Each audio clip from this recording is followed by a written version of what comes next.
For centuries, empires were brought down by armies, by sieges, by invasions, by slow decay.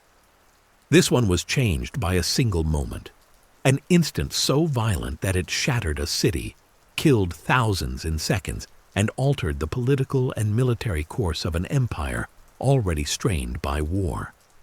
There was no warning, no declaration, no enemy attack, just a blinding flash, a shockwave faster than sound, and a force so immense it briefly rivaled the power of the weapons that would later end the Second World War. The explosion did not merely destroy buildings. It rewrote priorities. It redirected power. It reshaped the future of an empire that could no longer afford mistakes. The morning began like any other.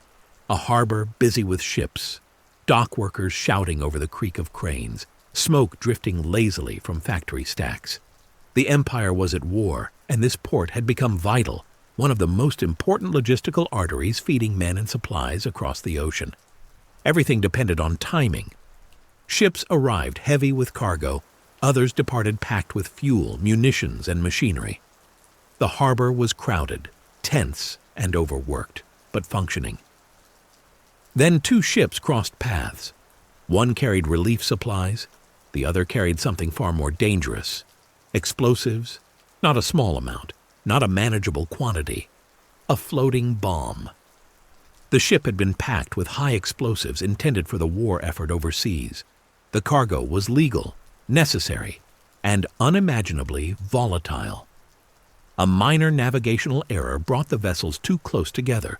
Metal, scraped metal. A collision. At first it seemed insignificant.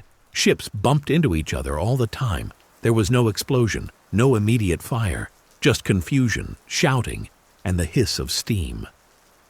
Then smoke began to rise. Not thick black smoke, but a strange rolling cloud that caught the eye of everyone nearby. It rose slowly, almost beautifully, twisting upward as if the ship itself were breathing. People stopped to watch. Some ran toward it. Others climbed buildings for a better view. They had no idea they were staring at death. Inside the ship, the fire spread rapidly. The cargo was unstable. Heat alone was enough to trigger catastrophe. The crew abandoned ship, shouting warnings, but there was no system in place to evacuate the harbor. No alarms, no sirens, no understanding of what was about to happen. The countdown had begun. When the explosion came, it was not a sound. It was a wall of pressure moving faster than comprehension. In an instant, the ship ceased to exist. The blast vaporized steel, wood, and human beings at the center. A massive fireball surged upward, followed by a shockwave that tore through the city with unstoppable force. Buildings collapsed as if made of paper. Windows shattered miles away. Entire neighborhoods were flattened. People were thrown through the air, crushed under debris, or killed instantly by the pressure alone. The harbor itself rose up, forming a massive wave that slammed into the shore, sweeping away docks, rail cars, and anyone unlucky enough to be near the water. The explosion was so powerful it was heard hundreds of miles away. Seismographs recorded it. For a brief moment, it was the largest human-made explosion in history. And the empire that depended on this port felt the impact immediately. The city was destroyed. Hospitals collapsed or filled beyond capacity within minutes. Doctors operated without anesthesia. Fires spread through the ruins. Snow and freezing temperatures arrived that night, trapping survivors under rubble. Thousands were dead. Thousands more were injured or blinded. Entire families were erased.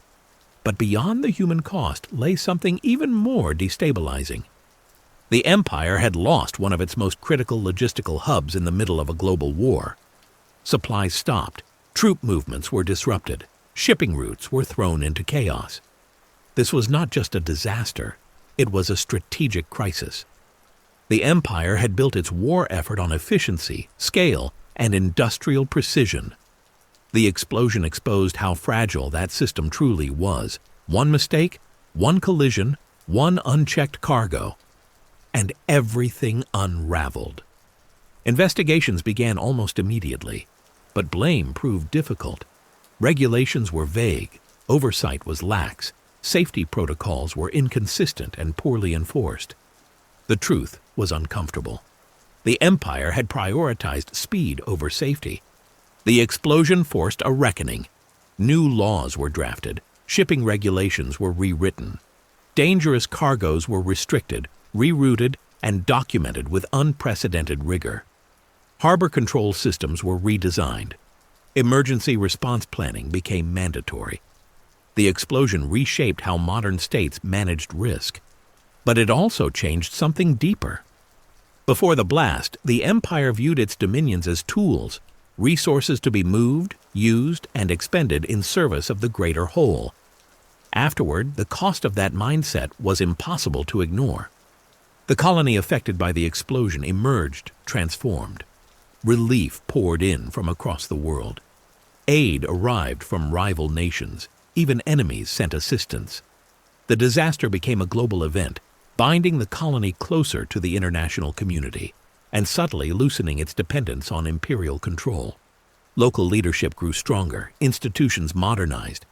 A new sense of identity emerged, one shaped not just by loyalty to the Empire, but by shared trauma and resilience. In time, this shift would matter. The Empire survived the war, but it never fully recovered its former dominance. The explosion had exposed vulnerabilities that could not be unseen. Centralized control, massive stockpiles, and rigid hierarchies were no longer unquestioned strengths. They were risks. Years later, military planners would remember the lesson when designing new weapons, ones even more destructive, even more unforgiving. Control mattered. Safety mattered. Human error mattered. The explosion became a grim benchmark, a reminder of how close modern civilization always is to catastrophe. And yet, for decades, it faded from popular memory, overshadowed by battles, buried beneath treaties, lost amid the scale of global war. But the city never forgot. The scars remained in rebuilt streets, altered skylines, and stories passed down through generations. A moment frozen in time when the world ended without warning and then continued, changed forever. The Empire learned its lesson too late to save itself, because the explosion did not just destroy a city.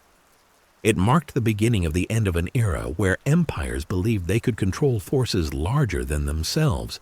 They could not. The future belonged to nations that understood something the explosion made brutally clear. In the modern world, the greatest threat is not always an enemy. Sometimes it is the systems you build and the moment they fail.